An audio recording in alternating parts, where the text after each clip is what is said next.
Hello and welcome, David Baker. Welcome to the Wisdom for Life podcast. It is Monday, August 1st, 2022, the year of our Lord. And on Mondays, we give you something for your children, something that you can teach, train, help them with. We give you a topic for the week, 7 lessons to be able to go through that. Today is on joy and happiness. Sometimes we define joy as happiness on the inside that has nothing to do with our circumstances, and happiness are our happenings, okay? The things that are happening around us are good that make us happy. So those are some simple ways to define that. And again, sometimes they're used as a crossover. But whichever they are, if you have joy and if you have happiness, we are going to be good. And by the way, everyone wants that. If you could sum it up and boil it down, boil it down to what people want more than anything, it would be to be happy. I want a lot of money. Why? So I can buy the stuff I want. Why? So I can be happy. Okay, let's cut to the chase. How about just being happy? Yeah, I just like to be happy. Why do people drink? They want to be happy. Why do they do drugs? They want to be happy. Why do they do whatever? They think it will make them happy. So we need to look and see, do we be happy by what the world says or happy by what God says? God knows more about being happy than the world does. If you can help your children to be happy by what God says, they will be so much better off. All right, so joy and happiness, blithesomeness, glee, gladness, joy, myrrh, pleasure, rejoice, okay? That's the way this is defined. Day 1, if you counsel people to have peace, you will have joy. Proverbs 12:20, deceit is in the heart of them that imagine evil, but to the counselors of peace is joy. It's amazing how many people we talked about last time like to stir up strife. They're not going to be happy. But to the counselors of peace, you're going to have joy.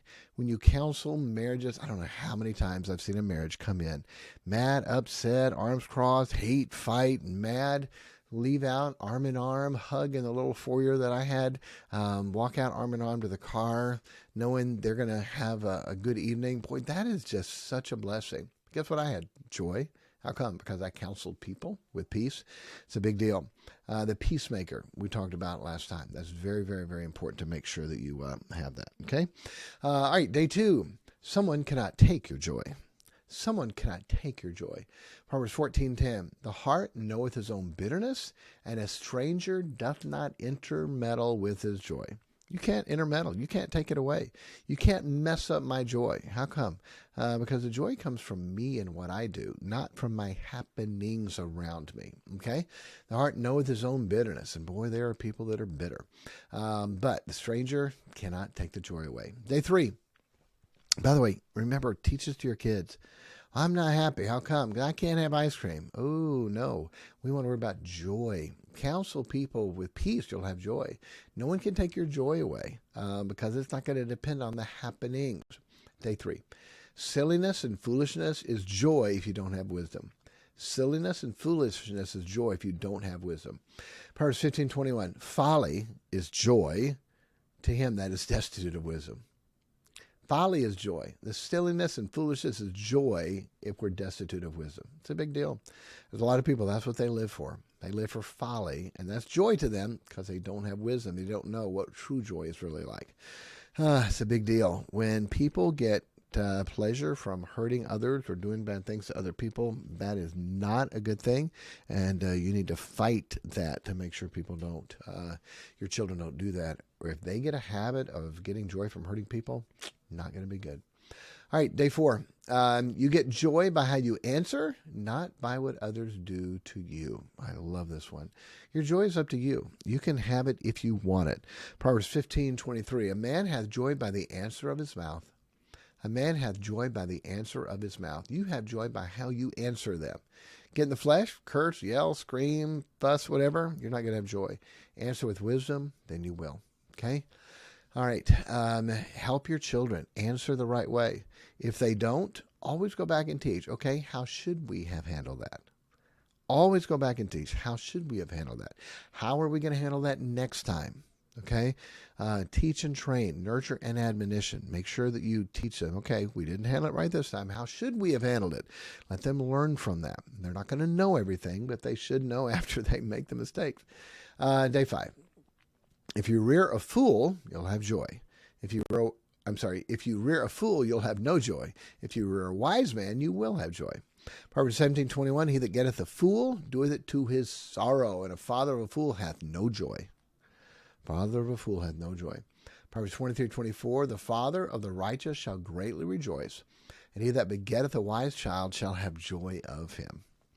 Very simple. You rear a wise man, you have joy. Rear a fool, you'll have no joy.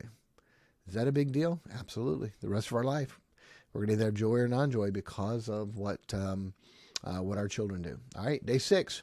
You will have joy just by doing right or justly. Proverbs 21:15. It is joy to the just to do judgment, but the destruction shall be to the workers of iniquity. It is joy to the just to do judgment. So you'll have joy just by doing right or being just. Fair, just, right, equitable. You'll have joy. Hey, I did the right thing. I did the right thing. And you'll have joy just by doing that. Okay? All right, and day 7. Day 7 is a little longer. I'll go sort of quick. Day 7 is happiness. What did Solomon teach his son about happiness? With joy and happiness being together. Wisdom. Happy is a man that findeth wisdom. Proverbs 3:13. Proverbs 3:18. She, talking about wisdom, is a tree of life to them that lay hold on her, and happy is every one that retaineth her. Talking about wisdom. Proverbs 16:20. He that handleth a matter wisely shall find good, and whoso trusteth in the Lord, happy is he. Okay, so if you have wisdom and trust in God, you'll be happy. Mercy on the poor. Proverbs 14:21. He that despiseth his neighbor sinneth, but he that hath mercy on the poor, happy is he. If you have mercy on the poor, you'll be happy. Fearing God. Proverbs 28:14. Happy is a man that feareth always. If you fear God, you'll be happy. And then keeping the law. He that keepeth the law, happy is he. Okay, so being happy is by wisdom, having mercy on the poor, fearing God, and keeping the law.